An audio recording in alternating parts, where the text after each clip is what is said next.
Good morning. Welcome to day 4. We got 5 days. Good thing I only got 5 fingers. Or I'd have to add some, right? So we got 5 days, but today's day 4. So we're on day 4. And day 4, we're going to get into just a minute, but we want to talk about what we've talked about so far to bring you up to date. If you haven't watched the other pictures, they include being able to take your thoughts and really drive your thoughts to something that is more meaningful in your life, to get to the apex, to think beyond where you're at, to change into something that is more effective in your life.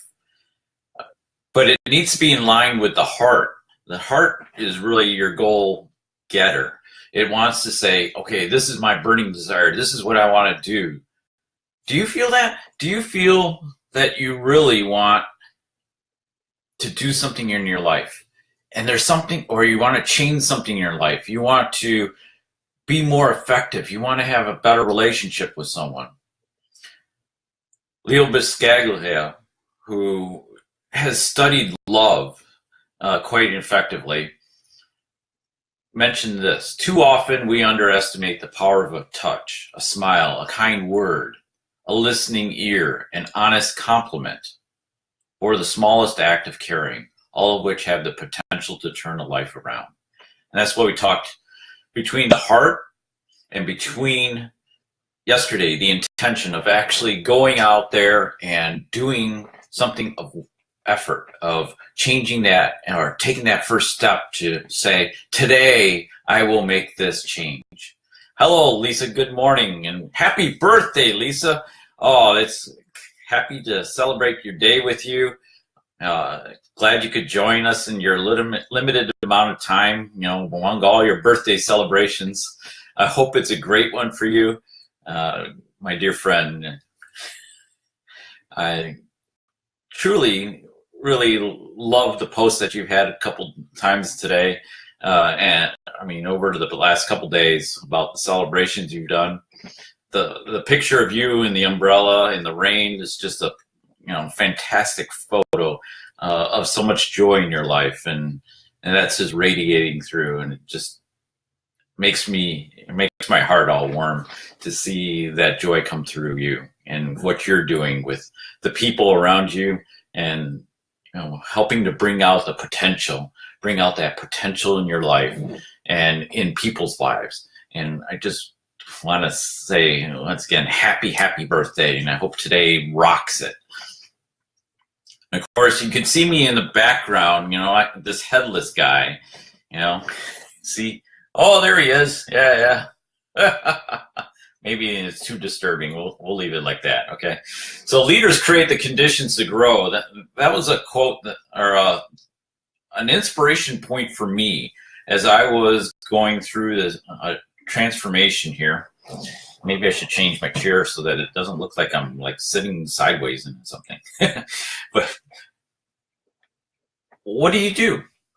What are you building? So as we talked yesterday and in the last couple days, what's the intention? What are you building your environment to be? What is it that you're going to convey? In this case, to Leo's point, what is the smallest act of caring that you're going to do to have the potential to turn a life around? It has a potential. You don't go into life. Gotta love life and live it to the fullest, rain or shine. Yes. Awesome. I love that. That's really great. Thanks, Lisa. What is the smallest act of caring? If you get this one right, you'll have an awesome moment. I can't keep getting this camera straight. I'm going to have to change the camera angle. What is it that you are doing to change the attitude or change the impact to another person? We talked yesterday about intentional acts, about going and making that conversation, asking for forgiveness, making a difference in somebody else's life. But what are you going to build? What are you going to build to grow? Leaders create this environment. You create this environment. When I speak of leaders, I speak of us. We are leaders because we have a message. Every day we're off to give a message about something to someone, something that comes from our heart, something that we want to change, something that we would like to see. But sometimes we just don't act on it. We talk about it, but we don't do it. So what are the acts of caring can you do today? That's our fourth point, is really, once you have your thoughts aligned with your heart and you're intentionally acting, how are you showing that in others? So an aspect of caring is to serve others. This might be down at the shelter, this might be in the church or synagogue or temple, wherever you may want to be that you go. This might be in the grocery store. This might be at the daycare center. This might be just in your family at a meal, gathered together, and you give them some small act of caring that they know. And so I'm reminded quite often of what I took away from Guatemala. And in there, we were all down on the ground in Guatemala with John Maxwell, the #1 leadership expert. We were called to go to Guatemala by Guatemalans, by the government, the 7 streams of influence. So that includes the arts, and it includes business, it includes faith, it includes the government, the teachers, all those influences, and many others that are within Guatemala to come help us understand what makes good leadership. And I'm reminded of a personal interaction that I had with a teacher in Guatemala. She was mentioning, Mary was mentioning to me, what is it that I can do? I come home, I'm exhausted, I'm just really fried from the day, and my poor husband, he takes care of the kids, and bless his heart, God bless him, because he has made it, he's been able to pick up where I've fallen. And that's kind of what we talked about yesterday, is this relay of life that we're picking up for when somebody else falls. But sometimes we have to change what we're doing too, because of the people around us that depend on us or are impacted by us are feeling that pain from us, that inattention, that lack of attention. And so she said, hey, I'm just thinking, if I take off the TV, shut it off for 1 hour, let's just try that. Let me just try this for 1 week. I'll just take 1 hour and see if I just listen to my children. I don't put myself into their conversation. I just simply be there and ask them how was their day. And maybe ask some questions to help bring that out further. And she had this transformation moment, this moment that she could do something.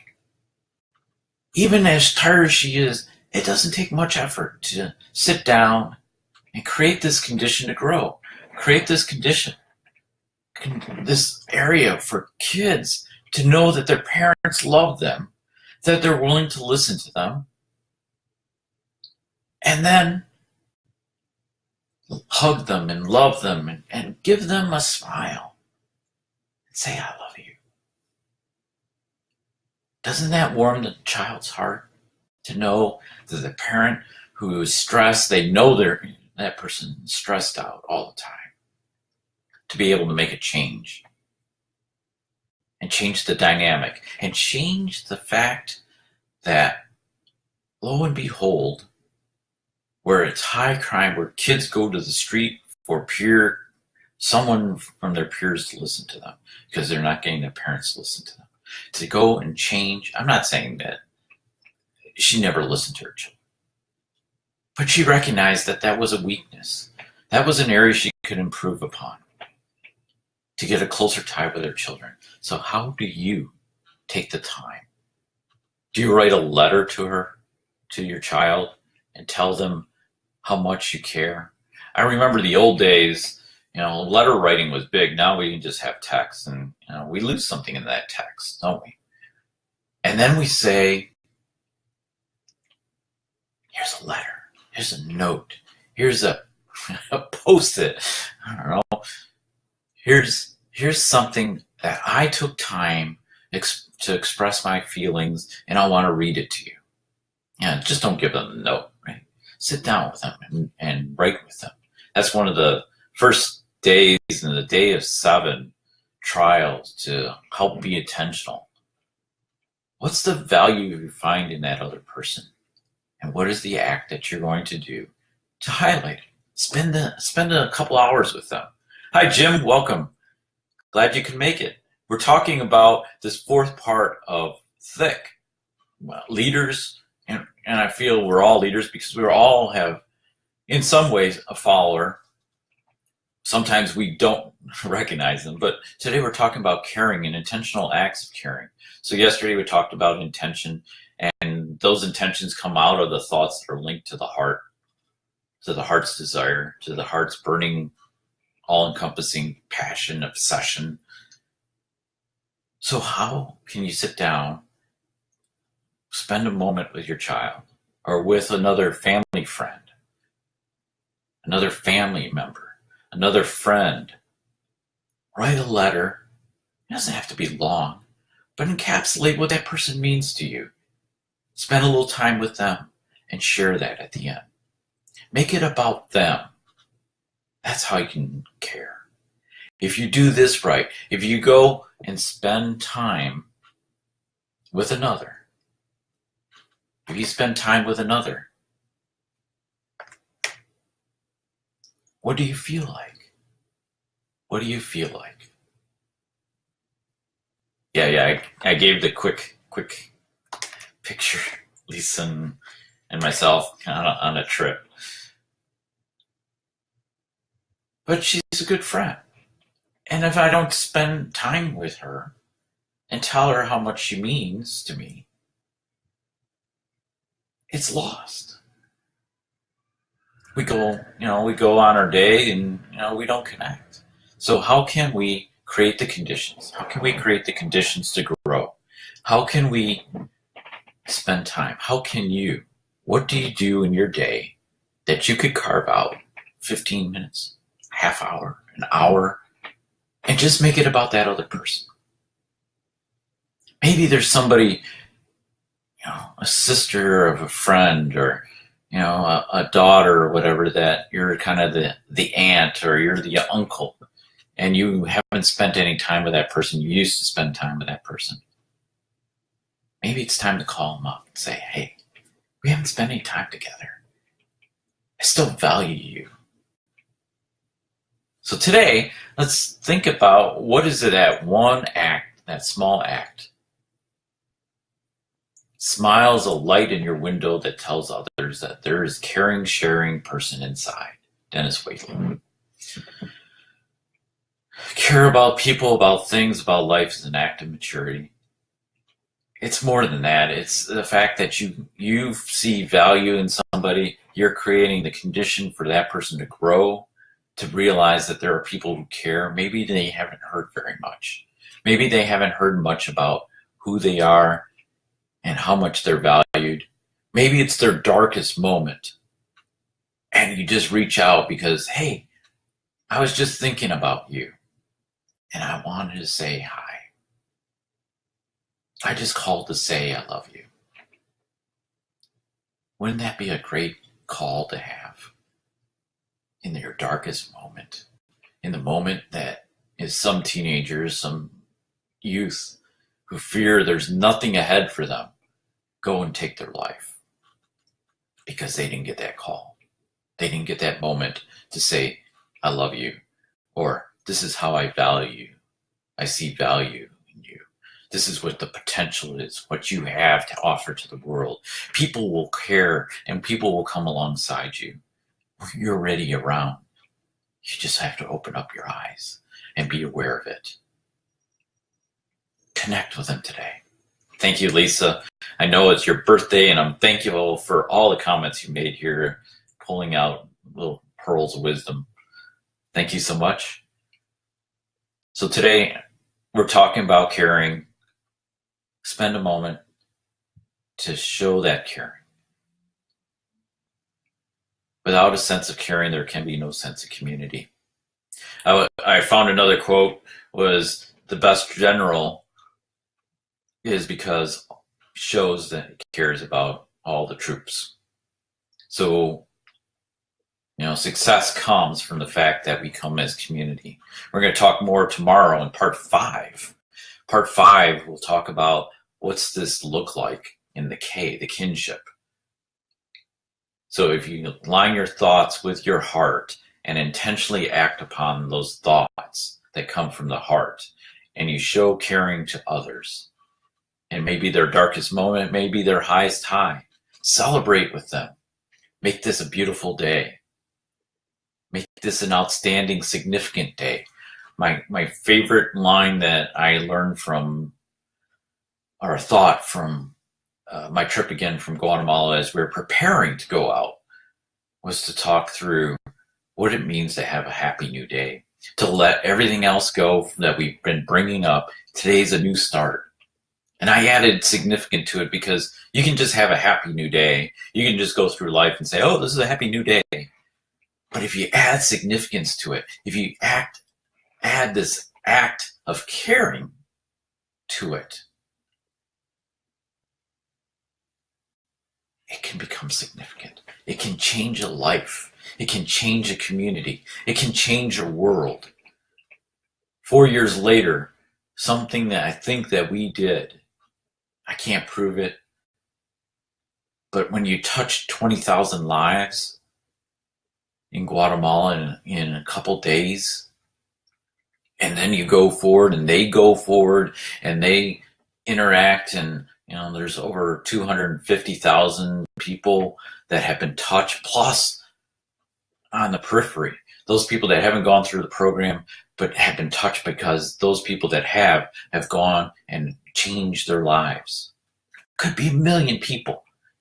And they protested about the corruption in their government, and it made changes.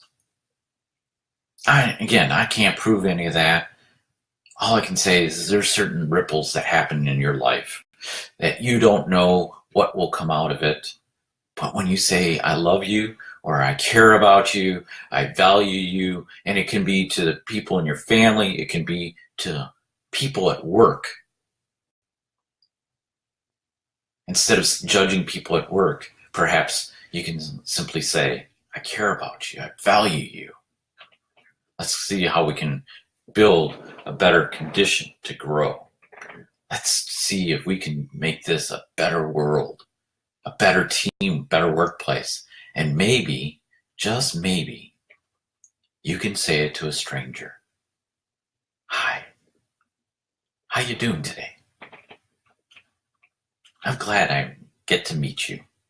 I don't know you, I don't know your story, but maybe we can sit down and talk. I want to hear your story. Spend time, make a difference. Show that little bit of act, and tomorrow's kinship will be possible. We'll talk more tomorrow. Be well, do good things, keep in touch, share this, make comments. Spend time with another person today and tell them how much value they have and how much you care about them.